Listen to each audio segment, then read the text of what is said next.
Has anyone ever accused you of being a control freak? Or have you gotten to that stage in your life where you want to be kinder to yourself, so you realize you started calling yourself a control enthusiast instead? Hey, it's all about the marketing, right? If this sounds like you, then today's episode is going to be perfect. It's called How Not to Become a Control Freak in Just 3 Easy Steps, so stay tuned.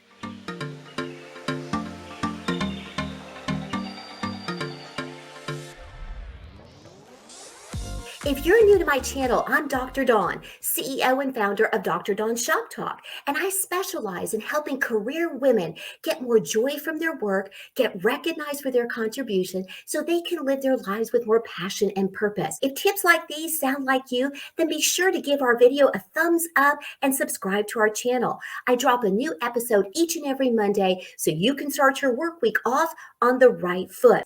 Also, if there's an area right now in your career that you're struggling with, leave me a comment because I would absolutely love to feature that in an upcoming video.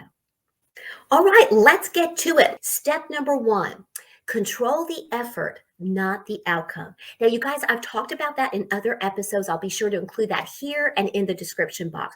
But it is such an important concept. You need to make sure you're controlling and putting in the effort on those things that are actually within your control. Don't beat your head against the wall over things you have no influence over. And ladies, you know we tend to do this. The research backs this up. As ladies, we are terrible about trying to take not only our responsibilities, but we take the responsibilities of everybody else. No wonder we're so exhausted all the time. We feel this responsibility to take care of people. And that's a wonderful quality about being female, is that natural tendency to be a nurturer. That doesn't mean you're not a badass. It doesn't mean you don't kick ass at work. But what it does mean is that you have a natural tendency to want to take care of things. The problem with that is you can end up shouldering your responsibility and the rest of the world.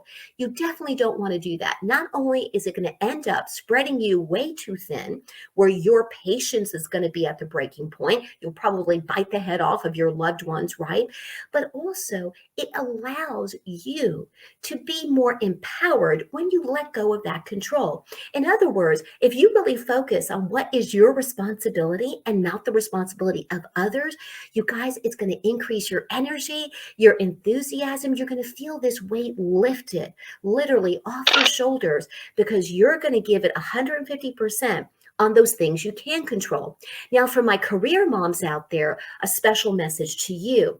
As a career mom myself, I did what many career moms did.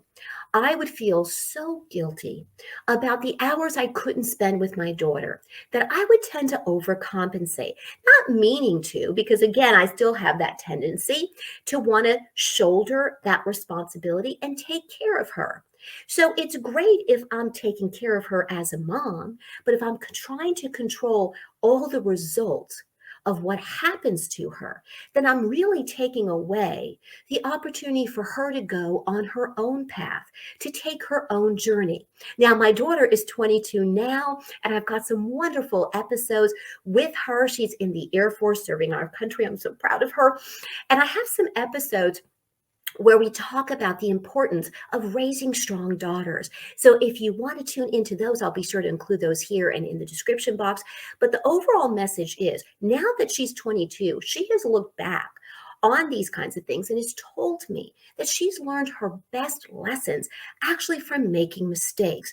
So as a mom, when I tried to control the result for her, I was really delaying the opportunity for her to take her own path. So if you're a career mom out there listening to today's video, or you imagine yourself being a mom in the future, learn this lesson now. Don't learn it the hard way, okay? So again, control the effort, not the outcome. What's going to happen is you're going to experience an amazing result. You're going to feel, again, that burden lifted. You're going to feel lighter and brighter. You're going to be more positive and more enthusiastic. And who doesn't want that, both at the office and at home? All right, moving on to step number 2. Step number 2 is focus on the big picture. I want you to start thinking about this idea that all roads lead to Rome. Sure, you've heard that expression before. It's a good one. You don't need to discount the steps along the way. Don't freak out if you're not in your dream job right now. One job can definitely lead to the next opportunity. I was thinking the other day of skinny girl mogul Bethany Frankel because she has an amazing story.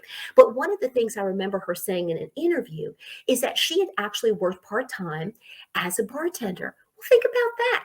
She then sold the skinny girl recipe to Jim Beam for a reported $120 million. She could never have come up with that recipe for the skinny girl margarita had she not worked as a bartender. That was one of the ways that she was able to do that. So ladies out there, just think about where you are right now in your career. Focus on the big picture. Believe me, every job you have and every opportunity you have, whether it's a paid opportunity or maybe a volunteer opportunity, something you're passionate about, can definitely lead to more fulfillment in your career. And that is my ultimate wish for you with these videos. I want you to love your career because it will definitely spill over into so many other areas in your life. Think about that. Focus on that big picture in step number 2 and let go again of that result. Now, that's going to be a perfect segue to step number 3, the magic of the unexpected. Now you're positioned to really see the magic of what can happen when things go a little differently. I've mentioned this in other episodes about some of the top entrepreneurs have said that they've not only learned the best lessons from their mistakes, but when they decided to not focus on one direction when it's not working out for their business and they allow themselves to pivot, when they did that, they saw greater results. In fact, sometimes they had greater success than they ever imagined because they allowed themselves the creativity and the innovation of approaching things from a different direction. That's what I want for you. Really think about the fact that when you let go of being a control freak and these just 3 easy steps, you're letting go of this one way of doing things and you're opening yourself up to a brand new opportunity, a new way to look at things, a new vision for your future. So if you again focus on that big picture, you're going to learn the lessons that the top millionaires, billionaires, and business people have learned along the way. And that is, don't give up on your dream. Just think of different ways to get there. All right, you guys, so let's recap. The 3 steps to make sure you don't become a control freak are: number 1, control the effort, not the outcome. Number 2, focus on the big picture. And then last but not least, number 3, uncover the magic of the unexpected. If you do those 3 things, you are not only not going to become a control freak, take it from somebody who's a recovering control freak herself, you're going to become a control enthusiast instead. You're going to focus on what you can control. You're going to start believing that things happen for a reason. You're going to start having a little more faith that no matter what life throws your way, you can face it, right? Because you're going to give everything your best effort, but you're not going to get locked into perfectionism. That's a whole other episode. I've got episodes on that. I'll put that here too. But you're going to focus again on what you can control. You're going to look at that big picture and you're going to realize that your future is really up to you and that you don't want to have control of what that future is going to look like all the time, or else you'll lose the opportunity for maybe your future to be bigger and better than you ever expected. That's the true magic of letting go of control and instead opening up to new possibilities. And by the way, did you know I have a free cheat sheet? All you have to do is head on over to the website, scroll down where it says Insider Secrets, click on the button that says send me my free cheat sheet, and it is that easy. It's called What to Do When Your Office is Driving You Nuts. Who doesn't need these tips, right? Don't you have those days where you literally want to throw a stapler at your coworker? Okay, so to prevent you from doing that, this is my gift to you so that you can have a terrific workday and to thank you for staying to the very end of the video. Also, in today's video, we talked about a lot of other issues that could interfere with your success. So I'm going to put up these videos as well so you can check those out, and I'll see you over there.